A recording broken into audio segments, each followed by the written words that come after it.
여러분의 눈이 저와 함께 말씀을 보면서 묵상하도록 하겠습니다. 자, 이사야 4장 2절입니다.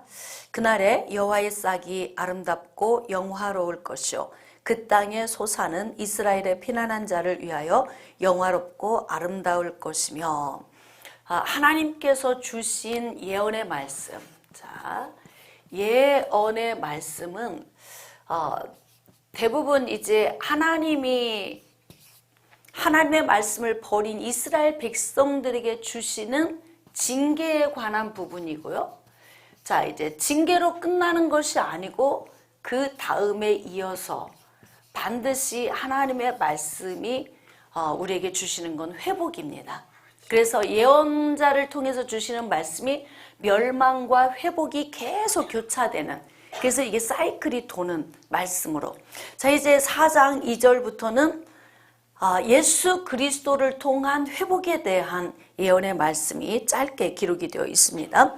그날에, 그날은 지난주에 우리가 말씀을 나눈 것처럼 지금 현재 하나님이 주시는 그날, 또 여호와의 날, 또는 마지막 날. 이 의미는 바로 뭐냐면 하나님의 지금 큰 계획을 두고 하시는 말씀인데, 이 예언된 말씀이 예언에서 성취로, 성취에서 완성으로 이 단계로 나아갑니다. 그래서 예언의 말씀 속에서 우리가 보아야 되는 건 뭐냐면, 가장 가깝게는 현재적 예언, 지금 현재적으로 선포된 예언의 말씀을 우리가 듣고, 그리고 성취에 관한 예수 그리스도의 오심, 그리고 완성인 예수 그리스도의 다시 오심, 이 의미가 다 들어져 있어요. 지금 멸망에 대한 예언의 이 말씀이 결국은 북이스라엘이 이렇게 북이스라엘이 BC 722년, 남유다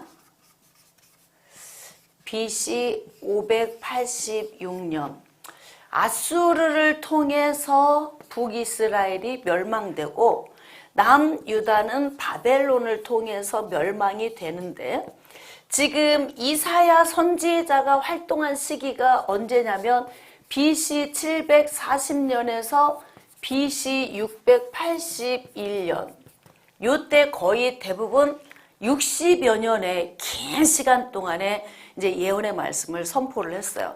그러고 보면은 740년이니까 앞으로 북이스라엘이 멸망되지 않은 상태에 약 18년 정도 후면은 북이스라엘이 멸망이 되고, 그 다음 BC 586년에 남유다가 멸망이 되는 이 예언이 선포가 되니까 가깝게는 북이스라엘과 남유다의 멸망이고, 멀리는 이제 예수 그리스도가 오셔서 완성시키는 것까지 우리의 이 예언적인 해석은 이루어져야 돼요. 그래서 여기 보면 그 날에 여호와의 싹이 아름답고 영화로울 것이요, 여기서 싹은 예수 그리스도를 예표하고 있는 거죠. 그래서 아름답고 영화로울 것이요 그 땅의 소사는 이스라엘의 피난한 자를 위하여 영화롭고 아름다울 것이다. 지금까지 1장, 2장, 3장에서는 너희들이 드리는 제물 냄새나도록 싫다. 왜냐하면 여호와의 말씀을 버리고, 그리고 가나안 땅에서 혼합하며 살면서 우상 숭배에 찌들어 있는 이들에 대해서 주신 그 심판의 말씀이 계속 이어졌는데, 여기에서는 또 이제 예수 그리스도에 관한 예언된 말씀이 선포되고 있습니다. 자, 3절, 시온에 남아있는 자, 예루살렘에 머물러 있는 자, 곧 예루살렘 안에 생존한 자 중 기록된 모든 사람은 거룩하다 칭함을 얻으리니. 이게 거룩하다고 칭함을 입는 이것을 바울은 어떻게 표현을 하고 있냐면, 바울은 칭의의 사건으로 의롭다 하심을 얻는다 그랬어요. 그래서 믿음으로 구원을 받는 것은 우리가 의로워서가 아니고 하나님이 우리에게 믿음을 주셔서 의롭다고 일컬어 주신다라고 얘기를 이제 우리에게 가르쳐 주고 있잖아요. 근데 지금 여기 이사야서 4장에 나온 이 그 3절과 4절 말씀을 보면은 하나님의 거룩하게 하심과 정결하게 하심에 대한 말씀이 기록되어 있거든요. 그게 바로 뭐냐면 이렇게 다부패해서 멸망당할 정도의 이 지금 타락이 있지만 그 가운데서도 하나님께서 어떻게 의롭고 거룩하다 칭함을 받을 수 있는 자들을 그루터기로 남겨놓으신다는 거예요. 그래서 하나님이 긍휼을 베풀어 주셔서 여호와의 싹이 아름답고 영화롭게 되도록 하나님의 일은 하나님이 하신다. 하나님 나라의 일은 하나님이 만들어 가신다. 그러므로 하나님은 하나님의 계획 안에서 하나님의 뜻을 이루어 가심을 우리가 이제 보게 되는 것입니다. 자, 그래서 4절 이는 주께서 심판하는 영과 소멸하는 영으로 시온의 딸들의 더러움을 씻기시며 예루살렘의 피를 그 중에서 청결하게 하실 때가 됨이라. 그때가 언제예요? 예수 그리스도의 초림과 또 마지막 날 예수 그리스도의 재림의 때. 비록 이들이 BC 722년과 586년에 멸망은 당하지만 눈으로 보여지는 이 멸망이 완전 멸망은 아니라는 거예요. 하나님은 예수 그리스도를 통해서 이들을 세워갈 것이고 이들을 통해서 예수 그리스도가 오실 것이다. 그리고 예수 그리스도는 모든 민족의 구원자로서 이제 구세주의 사명을 감당하게 되는 그날을 하나님이 계획하고 있는 거예요. 자, 5절 여호와께서 거하시는 온 시온산과 모든 지폐 위에 낮이면 구름과 연기 밤이면 화염의 빛을 만드시고 그 모든 영광 위에 덮개를 두시며 또 초막이 있어서 낮에는 더위를 피하는 그릇을 지으며 또 풍우를 피하여 숨는 곳이 되리라. 이렇게 회복에 관한 말씀을 주시죠. 그래서 우리가 숨을 좀 쉬는 거예요. 만약에 그냥 멸망 재앙 여기서 끝난다면 우리는 호흡할 수 없을 거예요. 그런데 하나님은 항상 예수 그리스도를 통한 이렇게 회복의 은혜를 준비하고 계신다. 이것을 우리가 알 수 있습니다. 자, 이제 5장으로 나아갑시다. 1절입니다. 나는 내가 사랑하는 자를 위하여 노래하되. 사랑이라는 단어가 나옵니다. 여러분, 하나님이 우리를 먼저 사랑하셨습니다. 하나님이 우리를 먼저 사랑하지 않았으면 우리는 하나님의 존재를 알지 못합니다. 그리고 하나님이 우리를 먼저 사랑하지 않았으면 예수 그리스도 안에서 구원도 없습니다. 근데 하나님이 먼저 우리를 사랑하셨잖아요. 근데 여기에서 지금 뭐라고 말씀하시냐면 나는 내가 사랑하는 자를 위하여 노래하되. 그러니까 하나님께서는 사랑할 자를 사랑하고 미워할 자를 미워하는 거예요. 에서와 야곱 두 사람 가운데에서 에서는 하나님이 미워하였고 야곱은 사랑하였다 그래. 그럼 우리가 이렇게 이야기할 수 있어요. 하나님, 누구는 사랑하시고 왜 누구는 미워하십니까? 왜 편애를 하십니까? 이것을 우리가 물을 수 없는 것은 토기장이가 진흙 한 덩이로 당신의 필요에 의해서 빚으시는 것에 대해서 어떻게 우리가 이렇다 저렇다 말할 수 있느냐? 하나님은 주인이시기 때문에 주인 되신 하나님이 하나님의 백성들을 선택함에 있어서도 그것도 하나님의 뜻이다. 근데 우리가 그 안에 지금 선택되었잖아요. 우리가 의로워서? 아니에요. 우리가 내세울 게 있나요? 아무것도 없어요. 우리는 그저 더러운 존재일 뿐이에요. 예수 그리스도 안에 구원 받았어도 지금도 여전히 더럽죠. 악하고 추하고 거짓돼요. 자, 그러나 우리는 의롭다 하고 인정받는 칭함을 받는 은혜를 입었기 때문에 우리가 이제 구원의 은혜로 나아간 거예요. 네, 하나님께서 이제 하나님의 사랑하는 자, 즉 그 존재를 노래하되 내가 사랑하는 자의 포도원을 노래하리라. 이게 포도원은 무엇을 의미할까요? 바로 이제 옆에 보면 7절에 설명이 되어 있어요. 무릇 만군의 여호와의 포도원은 이스라엘 족속이요. 그러니까 지금 비유로 말씀하신 것, 포도원은 이스라엘 족속, 전체적인 이스라엘의 그룹, 민족을 이야기하는 거고 그가 기뻐하시는 나무는 유다 사람이라. 그럼 보겠습니다. 여기 지금 크게 이스라엘 민족이죠. 민족적 이스라엘. 이것을 지금 뭘로 비유하고 있냐면 포도원으로 지금 비유하고 있어요. 근데 그 포도원 안에 뭘 심었다? 유다. 자, 그러면 야곱의 12아들 중에 네 번째 아들인 유다예요. 유다. 근데 유다 족속을 심어놨다는 의미는 뭐냐면 유다 가문을 통해서 누가 오시는 거예요? 예수님이 오시는 거예요. 그래서 민족적 이스라엘 가운데에서도 하나님이 그 유다 족속을 그렇게 지키고 보호하시는 이유, 당신의 주권적인 은혜로 의롭다, 거룩하다 일컬어 주면서 그들을 계속 보존시키는 이유는 뭐예요? 사랑하셨기 때문에. 그래서 그들이 특별한 사랑을 유다 가문이 입었어요. 그리고 예수 그리스도가 그 가문을 통해서 오시게 되죠. 근데 이제 유다 사람들 심어놨는데 그들에게 정의를 바랐더니 도리어 포악이요, 그들에게 공의를 바랐더니 도리어 부르짖음이었도다.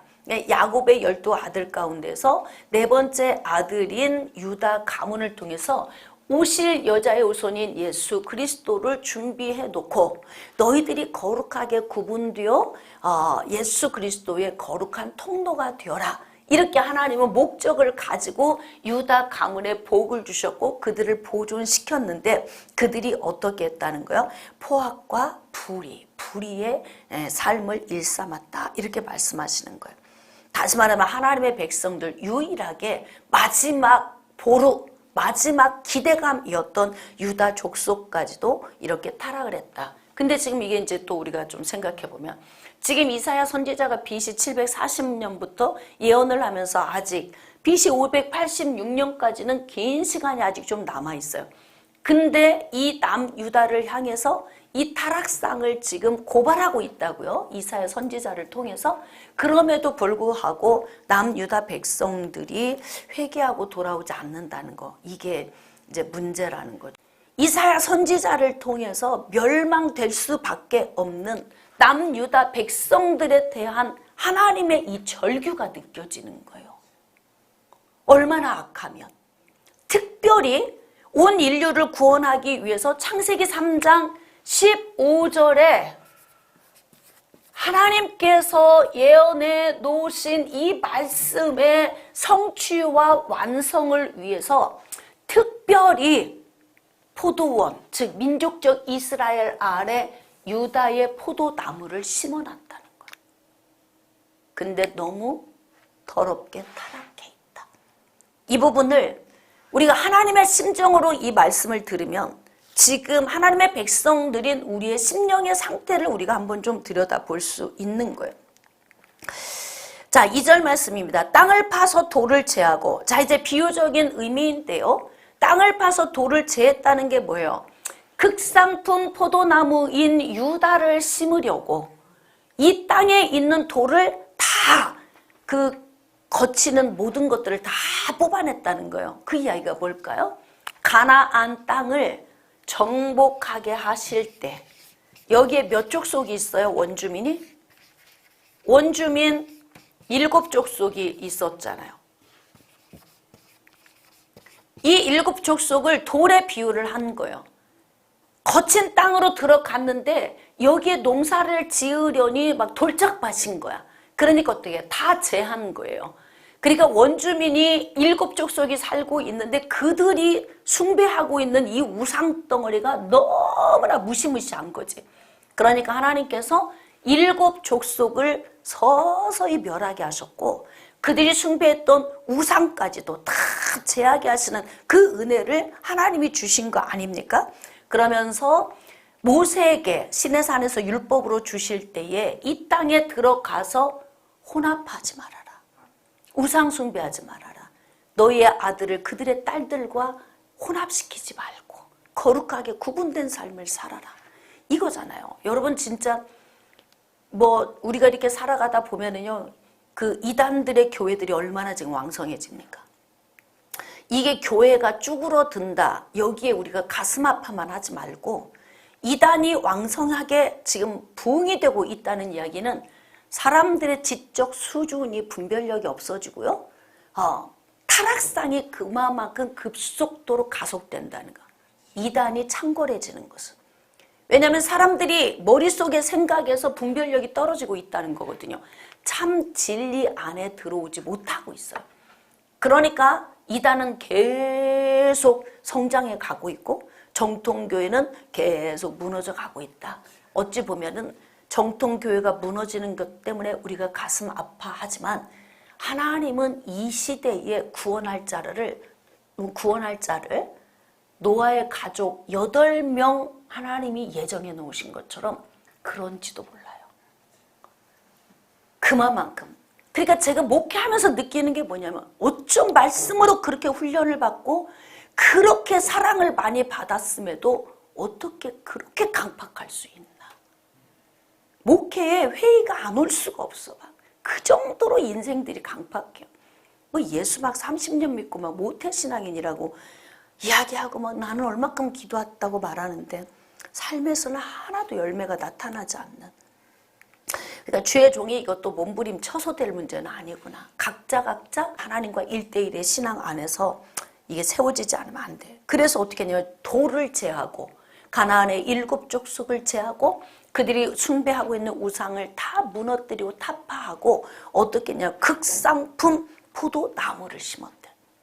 민족적 이스라엘이 여기에 정착하고 있을 때 그 안에 극상품 포도나무가 있었대요. 그게 바로 뭐예요? 유다. 민족적 이스라엘 안에 들어갔다고 다 구원받는 게 아니에요. 이건 하나님께서 예수 그리스도 오시는 통로로 민족적으로 그들을 선별했을 뿐이에요. 그러나 그 안에서의 구원도 어떻게 오냐면 오실 여자 요손 창세기 3장 15절의 복음이 적용되지 않으면 구원이 없어요. 그러니까 이스라엘이 애굽에서 거의 막 추산해서 200여만 명이 넘는 사람들이 나왔어도 대부분 다 그렇게 믿음이 없어서 광야에서 출애굽 1세대가 엎드러져 죽을 수밖에 없었던 이유가 바로 그거거든요. 이 믿음이라고 하는 요인이. 극상품 포도나무를 심었대요. 그러면 어떻게 해야 돼요? 자, 극상품 포도나무 심었으면 극상품 포도 열매가 맺혀야 맞지요. 응? 근데 지금 뭐라고 하세요? 자, 이제 극상품 포도나무 심었고 그 중에 망대를 세웠대. 망대는 무엇을 의미할까요? 자, 이제 이렇게 포도원이 있어요. 포도원, 민족적 이스라엘. 이 포도원 안에 극상품 포도나무 유다를 심었어요. 그리고 여기에다가 어떻게 했냐면 이 포도원에다가 망대를 세웠대.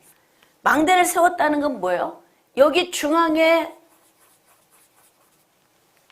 포도원을 지킬 수 있는 사람이 여기서 망을 보면서 저쪽 포도원 이쪽 끝에서 저쪽 끝까지 다 보면서 다른 사람의 도둑질을 맞지 않도록 피해를 보지 않도록 지키는 곳이거든요.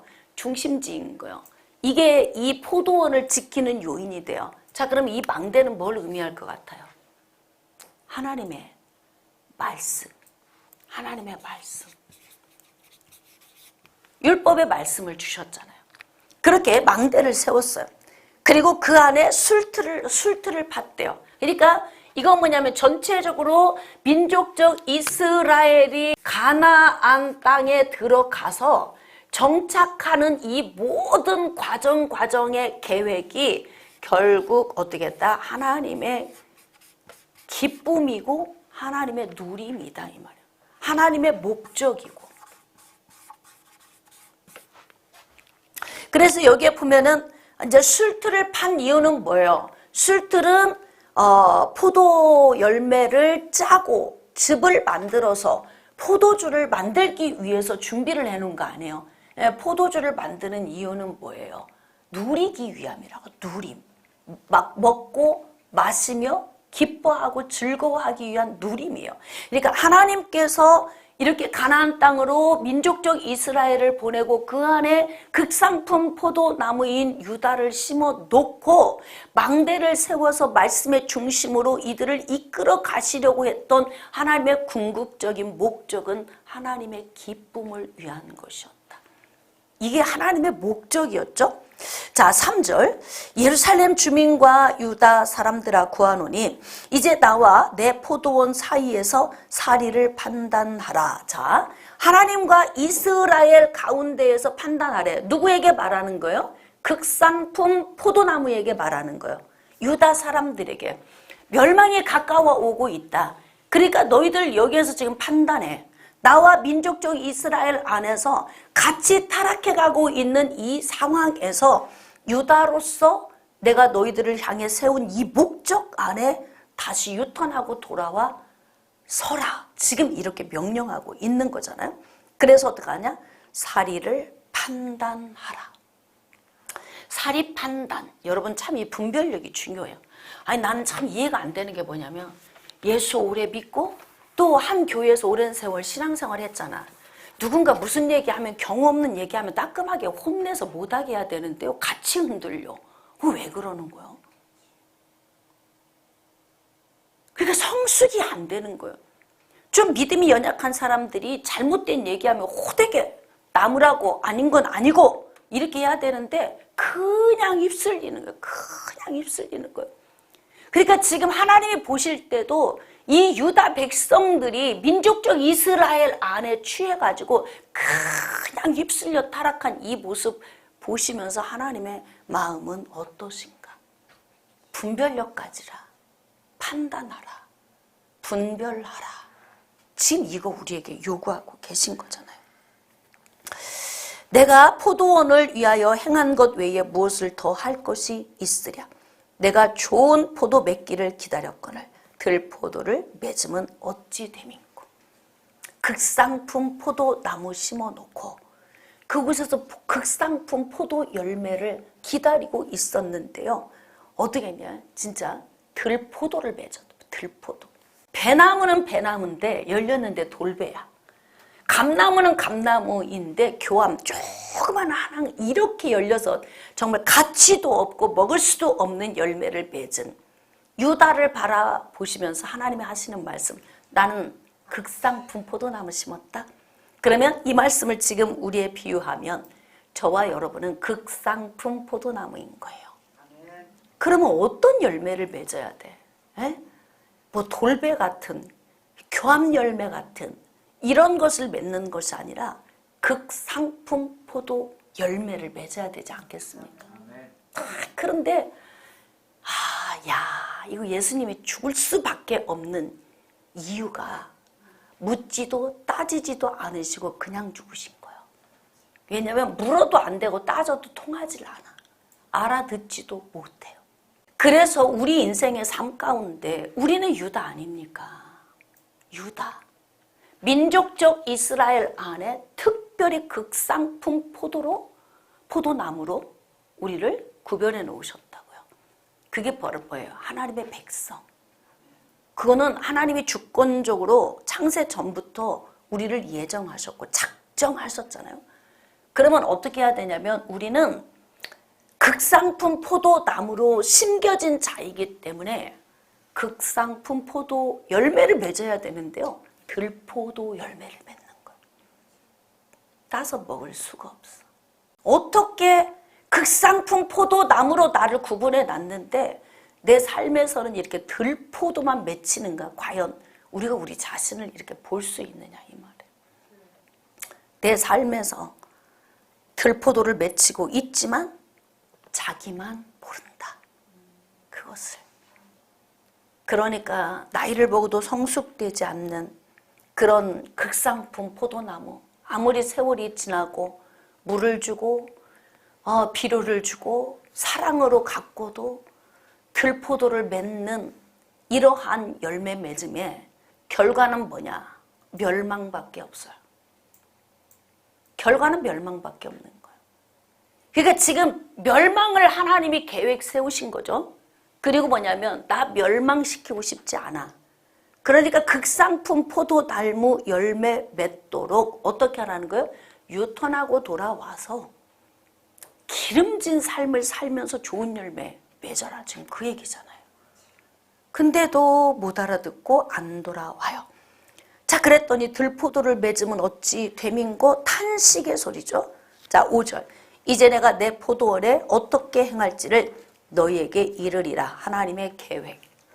이제 계획이에요. 그게 결국 하나님이 징계의 매를 들으신 것은 원인이 어디서 출발했느냐는 거예요. 원인. 이거 원인. 여러분, 분노가 많은 사람일수록 주변 환경을 탓하지만 분노가 많은 사람일수록 자기 내면 안에 있는 문제가 큰 사람들인 거예요. 저는 그쪽으로 전문가잖아. 그쪽으로 전문적인 일을 했던 거고. 교회에서도 그냥 말씀이 비진리로 가거나 문제가 있으면 떠나야 맞습니다. 주의 종이 양들을 잘못된 길로 인도하면 당연히 떠나야죠. 그건 맞는 거예요. 저는 그런 걸 말하는 게 아니고 아무 문제 없음에도 불구하고 자꾸 이 증오와 분노의 문제를 만들어서 악영향을 끼치는 어떤 이런 요인의 사람들은요.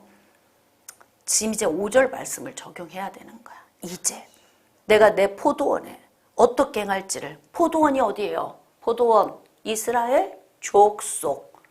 결국은 뭐냐면 유다 족속이 극상품 포도 열매를 맺었다면 나머지 사람들도 같이 누렸을 텐데 극상품 포도 열매를 맺어야 될 유다가 타락을 하니까 같이 있는 사람도 같이 다 타락하는 거예요. 그러니까 믿음의 사람이 제대로 서 있어야 그 그늘 아래에서 누리는 사람도 복을 누리는 거야.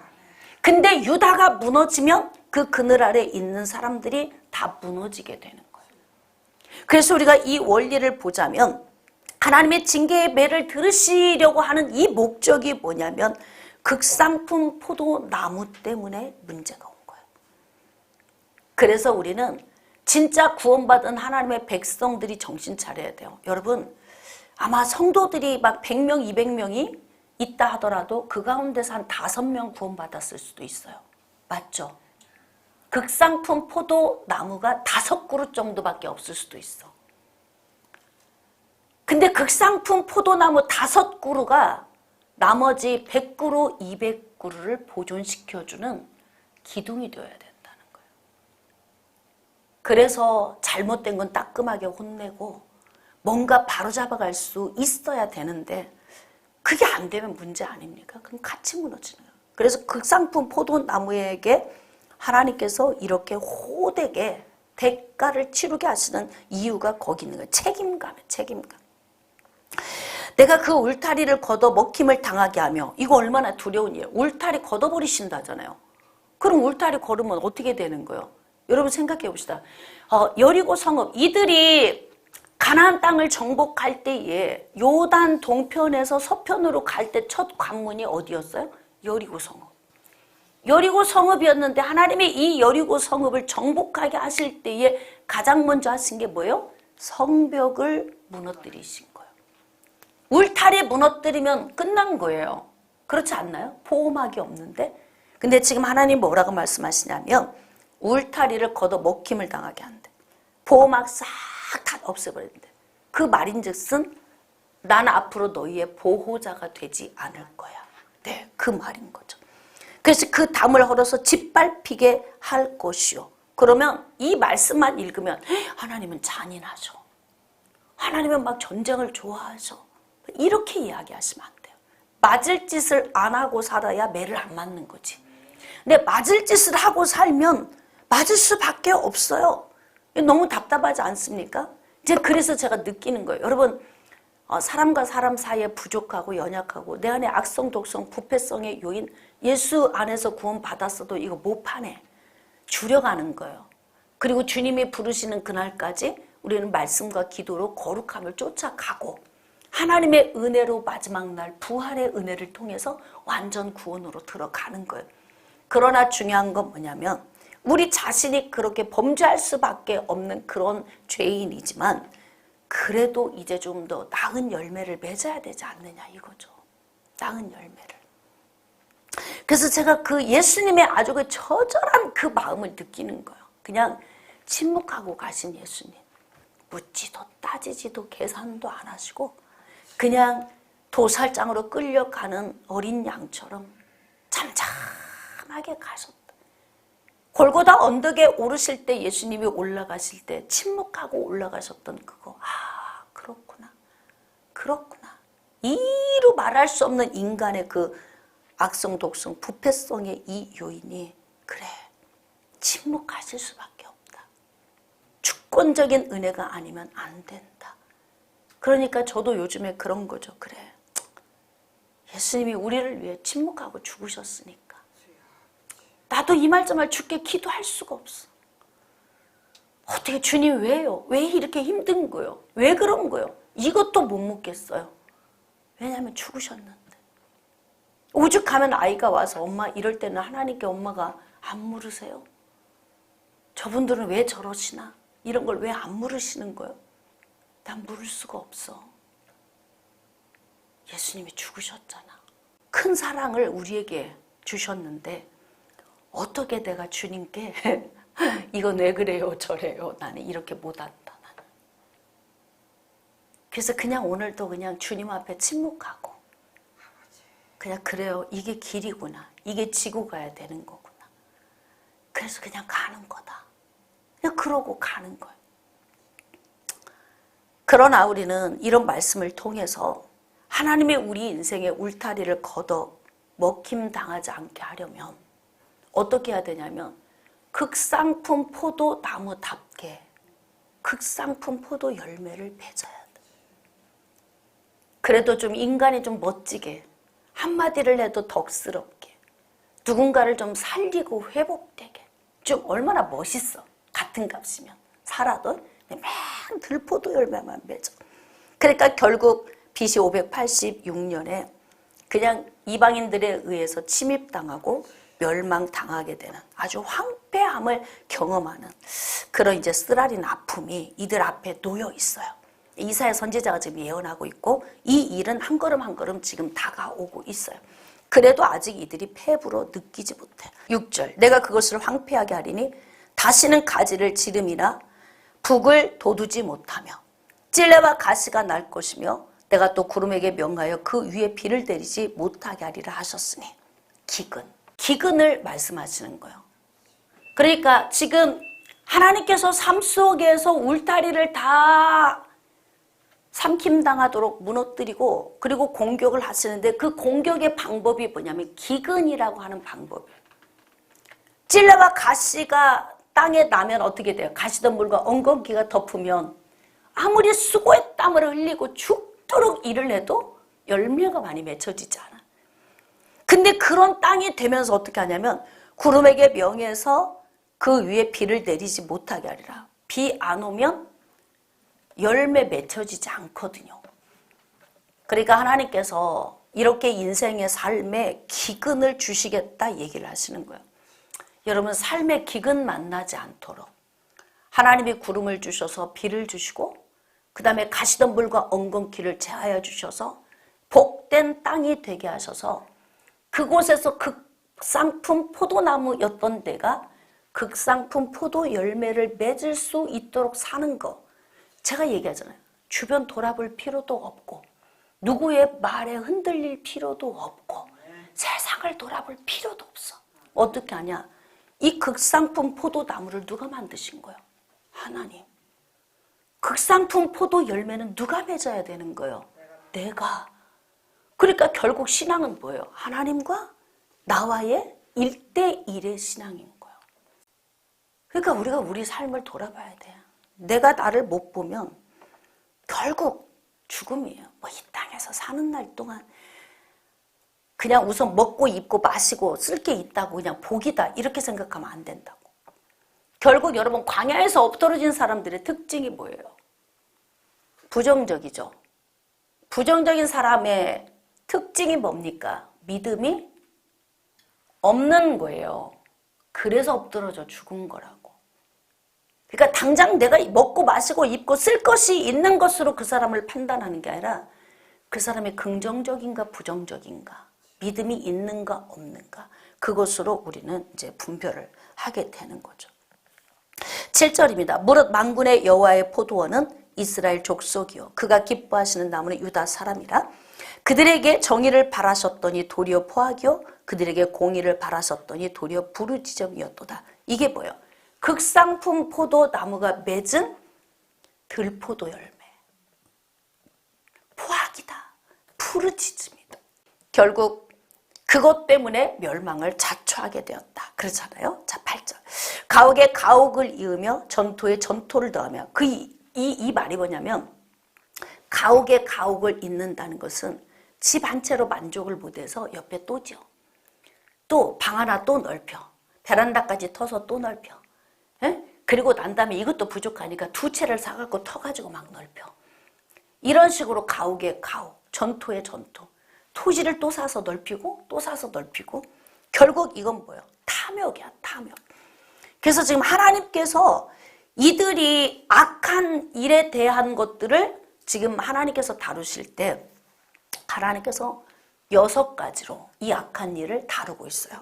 자, 이제 6가지를 다루고 마치도록 하겠습니다. 자, 8절로 10절까지 보면 첫 번째 악한 일. 이게 바로 뭐냐면 탐욕에 관한 거예요. 탐욕. 여러분, 사람이 욕심이 많고 자기 배만을 채우는데 이게 마음이 있으면요. 그것은 하나님이 보실 때 악한 거예요. 그래서 우리는 어떻게 해야 되냐면 하나님이 나에게 부어주시면 가장 우선순위를 하나님께 드리는 삶을 먼저 살아야 돼. 그리고 하나님의 나라를 위해서 쓸 줄 아는 사람이 되어져야 되는 거예요. 왜? 나도 그 은혜를 받았잖아. 하나님이 나에게 부어주신 목적이 뭐겠어요? 새끼 먹으면 전부거든요. 그 이상도 이하도 아니에요. 하루에 한 벌 오시면 되고 뭐 아침에 한 벌 갈아입고 점심 때 또 새 옷 갈아입고 저녁에 이런 분 있어요. 어디 뭐 외출하는 특별한 이유가 아닌 이상은 아침에 한 벌 입으면 저녁에 그거 그냥 벗으면 하루 한 벌이면 돼.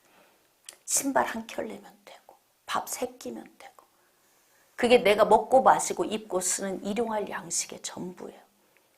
그래서 마음에 욕심을 가지는 것은 들포도를 맺는 것이다. 이해가 되십니까? 그러므로 우리는 정말 욕심을 버리고 하나님 나라를 또 그의 의를 위하여 살 수 있는 그런 믿음의 사람이 되어야 돼요. 자, 그 다음에 11절 보면 두 번째는 뭐냐면 술 취함과 방탕함에 관한 부분이에요. 자, 아침에 일찍 일어나 독주를 마시며 밤이 깊도록 포도주에 취하는 자들은 화 있을진저. 방탕. 막 수금과 비파 울려가면서 막 연회를 열고 오직 내가 먹고 마시고 낙을 누리는 데만 관심이 있어. 내 인생의 삶은 뿌듯할 수 있어요, 그게. 근데 그것이 하나님 보시기에 이 방탕함이 악하다는 거예요. 너희들이 지금 들포도를 맺는 것이다. 너희들 배불리 먹고 너희들 즐기고 너희들만 기쁘고 주변을 돌아보면 외롭고 고독하고 공고한 사람들 많이 있는데 그리스도인은 삶이 좀 달라야 되는 거예요. 내가 먹고 마시고 막 즐기는 데만 초점을 두는 것이 아니라. 근데 극상품 포도 열매를 맺어야 하는 극상품 포도나무인 유다가 들포도를 맺은 것이 바로 뭐냐면 술에 취해서 흥청망청 살았다. 이걸 단순히 그냥 술로 비유하면 안 돼요. 세상에 빠져서, 세상 쾌락에 빠져서 그냥 그 즐거움에 흠뻑 젖어서 살았다.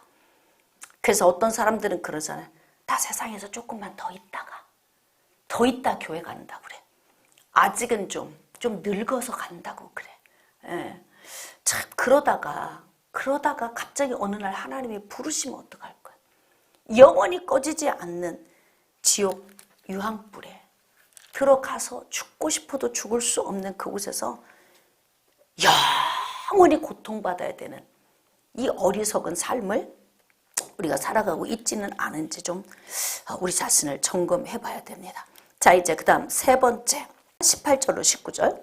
거짓으로 끈을 삼아 죄악을 끌며 수레줄로 함같이 죄악을 끄는 자는 화 있을진저. 그들이 이르기를 그는 자기의 일을 속속히 이루어 우리에게 보게 할 것이며 이스라엘의 거룩한 이는 자기의 계획을 속히 이루어 우리가 알게 할 것이라 하는도다. 오만. 그래? 하나님의 계획이 그런 거야? 보여줘 보라고 그래. 네가 믿는 하나님이 그랬어? 나한테도 한번 보여주라고 그래. 이런 거잖아요. 근데 지금 극상품 포도 열매를 맺어야 되는 극상품 포도나무인 유다가 얼마큼 타락을 했냐면 그래? 하나님께서 지금 우리 멸망시킨다고? 해보시라고 그래. 지금 이렇게 오만했다는 거예요. 하나님 앞에서.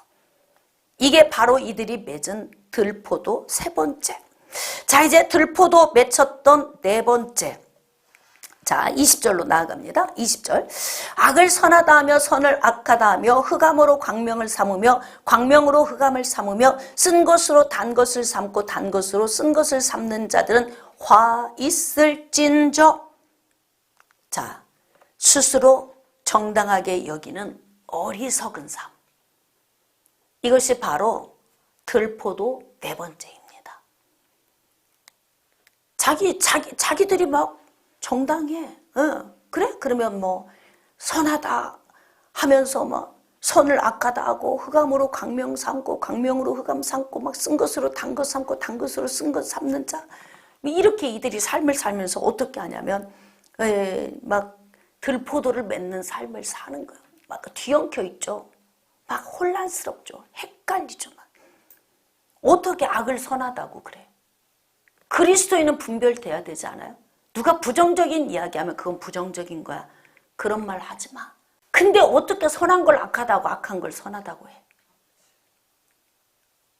악한 말을 듣고서 거기에 그냥 취해가지고 그게 옳다고 말하는 거, 그게 지금 그거 아니에요? 들포도를 맺은 네 번째. 어리석은 삶. 이런 삶에서 벗어납시다. 할렐루야. 우리가 말씀을 통해 공부하는 이유가 뭐예요? 우리 믿음의 선진들을 보면서 배우는 거예요. 우리는 이렇게 하지 말아야지. 그래서 고린도 교회 성도들에게 바울이 이야기하죠. 성경은 본보기다. 본보기야. 그러니까 성경이 우리에게 주는 두 가지의 유익. 디모데후서 3장 15절로 17절 말씀에 보면 첫 번째는 구원에 이르게 하는 지혜의 말씀이 있어요. 지혜는 뭐예요? 비밀이죠. 비밀.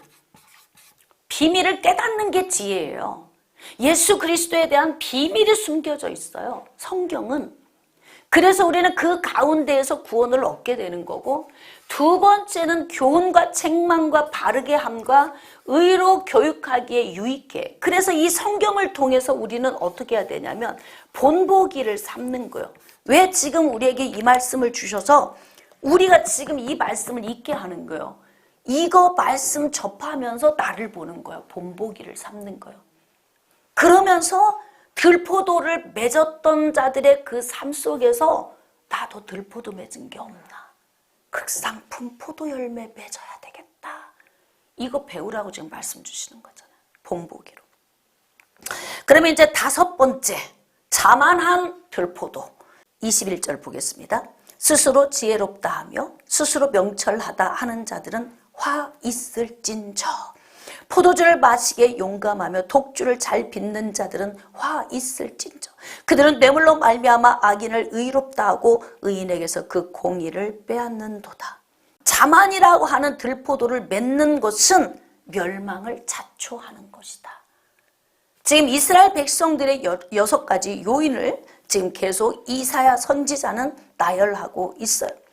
자, 그 다음에 마지막 6번째 24절 이하의 말씀. 이로 말미암아 불꽃이 그루터기를 삼킴같이 마른 풀이 불 속에 떨어짐같이 그들의 뿌리가 썩겠고 꽃이 티끌처럼 날리리니 그들이 만군의 여호와의 율법을 버리며 이스라엘의 거룩하신 이의 말씀을 멸시하였음이라. 하나님의 말씀을 왜곡하고 버린. 그러니까 결국은 하나님의 말씀을 버리고 가면요, 이렇게 들포도 열매를 잔뜩 맺게 되는 거예요. 그러면 하나님이 보실 때 이것을 악하게 보시고, 그리고 어떻게 하느냐? 하나님께서 멸망의 징계의 매를 들으신다. 자, 그럼 보겠습니다. 25절. 그러므로, 이제 결론적인 부분이에요. 여호와께서 자기 백성에게 노를 바라시고 자기 백성에게 화를 내셨대. 자녀들도 불효하면 부모에게 버림당할 수 있어요. 그렇지 않아요? 어떤 때는 호적도 파가 이런다고. 화가 나면 너하고 나하고는 이제 자식, 난 네 부모도 아니고 넌 내 자식도 아니야. 지금 얼마나 불효를 하면 부모가 그렇게 말하겠어. 사랑하는 자식에게. 근데 지금은요, 자기 백성을 향해서 노를 바라신다. 그래요. 그리고 그들 위에 손을 들어 그들을 치신다. 네? 그러니까 결국 하나님의 징계의 매를 자초한 건 누구예요? 극상품 포도나무인 유다예요. 하나님의 백성들. 자, 산들은 진동하며 그들의 시체는 거리 가운데 분토같이 되었다. 산들이 진동하면 어떻게 돼요? 지진이 일어나죠. 그래서 막 건물이 다 무너지죠. 땅속으로 다 들어가요. 자, 그리고 막 시체가 거리 가운데 분토처럼 된다. 막 가루가 되어 날아다니듯이 인간이 그렇게 비참하게 재앙을 받게 된다. 그럴지라도 그의 도가 돌아서지 아니하고 그의 손이 여전히 펼쳐져 있느니라. 그렇게 해도 하나님의 분노가 안 풀린대. 왜냐하면 오래 기다리셨기 때문에 그래요. 여러분, 오래 참으면 참을수록, 기다리면 기다릴수록 분노가 커지는 거예요. 화의 위력이 커져요. 되게 사람들이 그때그때 속상할 때마다 풀고 그때그때 해결하고 지나가잖아요. 그러면은 그냥 별로 안에서 막 이 핵폭탄이 나올 일이 없어. 위력이 별로 없어. 싸워도. 꼭 참고 말을 안 하는 사람이 진짜 무서운 사람이거든요. 내가 여보 30년을 참았어. 이러면서 갑자기 훅 날리면 이제 그건 끝난 거야. 난 안 살아 당신하고. 이렇게 되는 거라고. 근데 하나님은 뭐라고 하냐면 나 여호와는 오래 참으시고 노하기를 더디하시고 인애가 크시고 자비로우시고 은혜로우시고 막 이런 하나님이셔. 그래서 뭐냐, 앞으로 막 150년 후에 일어날 남유다의 멸망을 그 이전에부터 이미 선지자들을 통해서 멸망 온다. 난 지금 내 속에서 분노가 커가고 있어. 근데 이 분노가 커가고 있는데 너희들이 돌아오면 극상품 포도 열매만 맺으면 내가 복 줄 거니까 알았지? 근데 들은 척도 안 해. 그러면서 어떻게 하냐? 하나님이 참으시는 중에 노를 바라셨는데 이 분노가 그치질 않는 거예요. 너무 커서 이 분노가. 자, 26절. 또 그가 기치를 세우시고 먼 나라들을 불러 땅끝에서부터 자기에게로 오게 하실 것이라. 자, 기치를 세우고 먼 나라들을 땅끝에서 불러서 이곳에 와서 어떻게 하겠다는 거예요? 체인지 시키겠다는 거예요.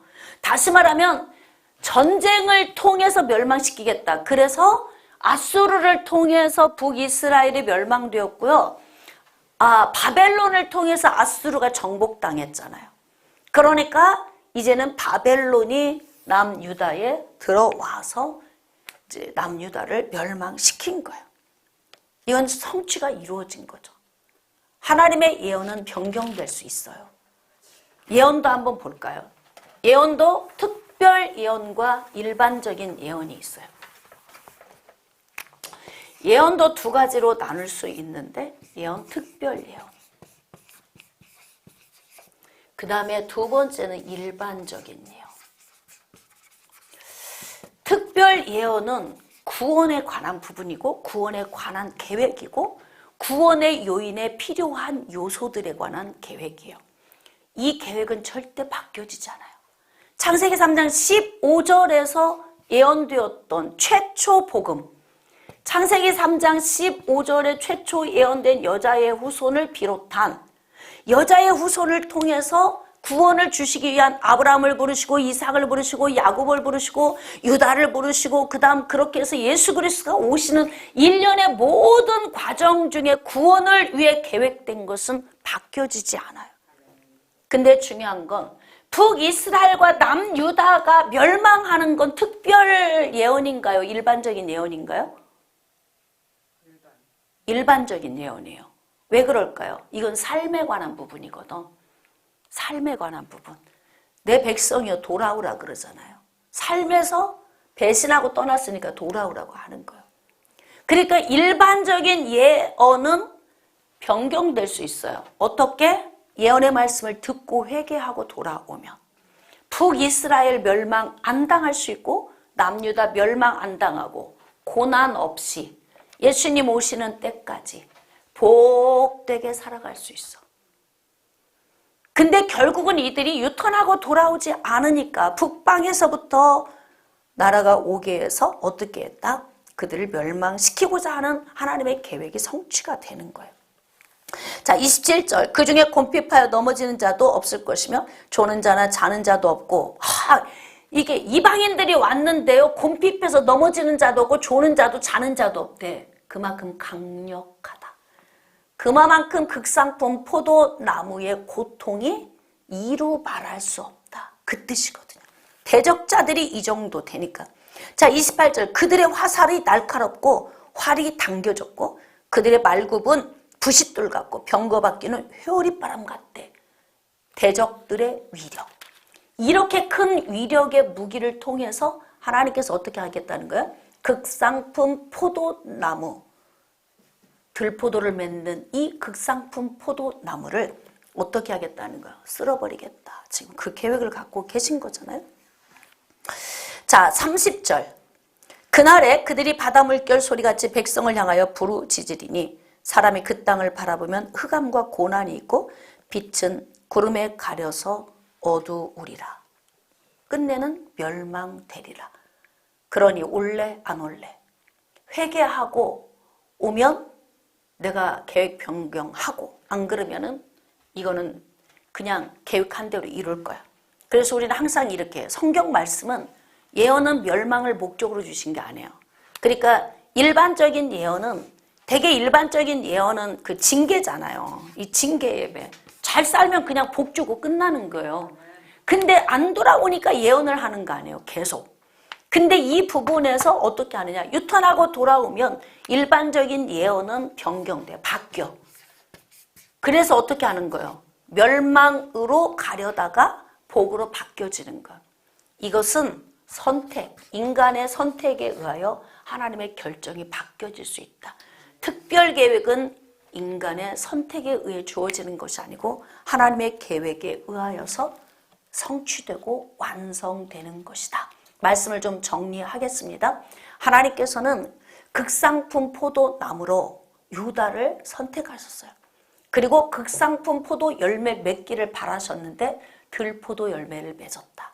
그래서 6가지의 들포도가 어떤 포도였는가를 우리가 지금 공부하면서 이 들포도 열매를 맺는 삶을 살면 결국 궁극적으로는 멸망을 맛보게 된다.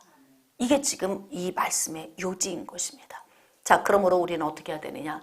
우리는 하나님의 선택한 유다예요. 하나님의 백성입니다. 극상품 포도나무입니다.